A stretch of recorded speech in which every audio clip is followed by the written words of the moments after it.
अखंड भारत के इतिहास में मौर्य साम्राज्य का नाम सबसे पहले झलक कर आता है और चंद्रगुप्त मौर्य को अखंड भारत का प्रथम सम्राट कहा जाता है। इसी प्रकार इतिहास के सुनहरे पन्नों में मौर्य वंश के दूसरे शासक सम्राट बिंदुसार का वर्णन भी किया गया है। नमस्कार दोस्तों, मैं आपका दोस्त श्याम सुंदर एक बार फिर आपके सामने हाजिर हूँ एक सच्चे सम्राट के जीवन की गाथा लेकर। बिंदुसार मौर्य मौर्य राजवंश के राजा थे, जो सम्राट चंद्रगुप्त मौर्य और महारानी धुरधरा का पुत्र था। सम्राट चंद्रगुप्त मौर्य की दो पत्नियां थीं, पहली धुरधरा और दूसरी थी हेलेना। अगर आप सम्राट चंद्रगुप्त मौर्य के बारे में जानकारी लेना चाहते हैं तो नीचे डिस्क्रिप्शन में लिंक दिया गया है। बिंदुसार मौर्य का जन्म 320 ईसा पूर्व में हुआ था। बिंदुसार का पूर्ण नाम था सिम्हासेना और इनकी पत्नी का नाम था शुभद्रांगी। शुभद्रांगी को धर्मा तथा जनपद कल्याणी के नाम से भी जाना जाता है। शुभद्रांगी चंपा की अपूर्व सुंदरी थी। उसके पिता ने पाटलिपुत्र जाकर उसे सम्राट चंद्रगुप्त मौर्य के पुत्र युवराज बिंदुसार मौर्य को भेंट में दिया था। वे नाई जाति की थी। शुभद्रांगी को उसके रूप लावण्य तथा सौभाग्य ने सम्राज्ञी के पद पर पहुंचाया। बिंदुसार मौर्य के श्रेष्ठ तीन पुत्र थे, अशोक, सुसीमा और विताशोका। बिंदुसार को अमित्रघात, सिंहसेन, मदरसार तथा अजातशत्रु वरिसर भी कहा जाता है।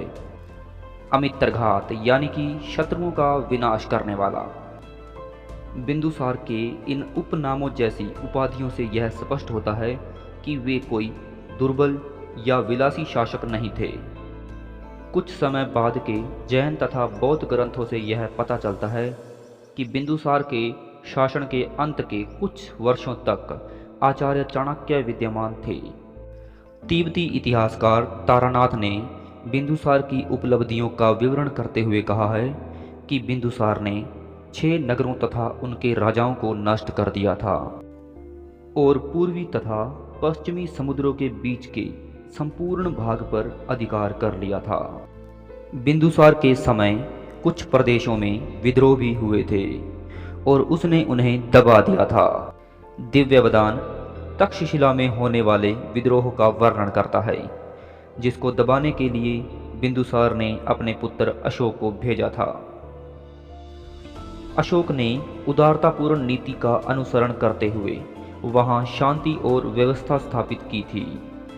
आगे चलकर फिर तक्षशिला में विद्रोह हुआ और सुसीम को भेजा गया, लेकिन वह असफल रहा। बिंदुसार के समय अशोक उज्जैन का उपराजा था। बिंदुसार के समय में भी भारत का पश्चिमी यूनानी राज्यों के साथ मैत्री संबंध कायम रहा। स्ट्रैबो के अनुसार सीरिया के राजा एंटियोकस ने डाइमेकस नामक अपना एक राजदूत बिंदुसार के दरबार में भेजा था। डाइमेकस मैगस्थनीज के स्थान पर आया था। प्लिनी के अनुसार मिस्र के राजा टॉलमी द्वितीय ने भी डायनोसियस नामक एक राजदूत मौर्य दरबार में भेजा था, परंतु यह स्पष्ट पता नहीं है कि ये राजदूत बिंदुसार के समय में आया था या फिर अशोक के समय में, क्योंकि मिस्र नरेश टॉलमी द्वितीय इन दोनों मौर्य सम्राटों का समकालीन था। एथेनियस नामक एक यूनानी लेखक ने बिंदुसार तथा सीरिया के राजा एंटियोकस प्रथम के बीच मैत्रीपूर्ण संबंध का विवरण दिया है, जिसमें भारतीय शासक ने सीरियाई नरेश से 3 वस्तुओं की मांग की थी: मीठी मदिरा, सूखी अंजीर और एक दार्शनिक। सीरियाई नरेश ने प्रथम 2 वस्तुएं भिजवा दी थी, परंतु तीसरी वस्तु अर्थात दार्शनिक के संबंध में यह संदेश भेजा कि यूनानी कानूनों के अनुसार दार्शनिकों का विक्रय नहीं किया जा सकता। इस विवरण से यह पता चलता है कि बिंदुसार के समय भारत का पश्चिमी एशिया के साथ व्यापारिक संबंध था। प्रशासन के क्षेत्र में बिंदुसार ने अपने पिता की व्यवस्था का ही अनुगमन किया। बिंदुसार ने अपने साम्राज्य को प्रांतों में विभाजित किया था तथा प्रत्येक प्रांत में कुमार अथवा उपराजा नियुक्त किए गए थे।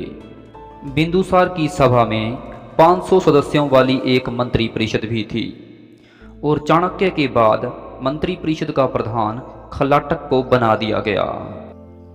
थेरवाद परंपरा के अनुसार बिंदुसार ब्राह्मण धर्म का अनुयायी था।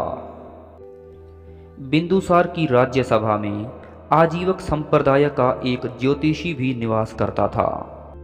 बिंदुसार ने आजीवक धर्म को प्रश्रय दिया। बिंदुसार के गुरु का नाम था पिंगलवत्स। बिंदुसार ने बृहद मौर्य साम्राज्य का सफलतापूर्वक संकलन किया।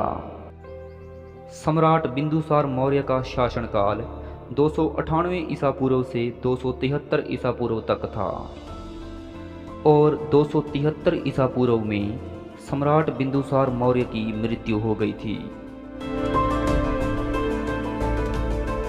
दोस्तों, आज हमने मौर्य वंश के दूसरे शासक सम्राट बिंदुसार मौर्य पर चर्चा की।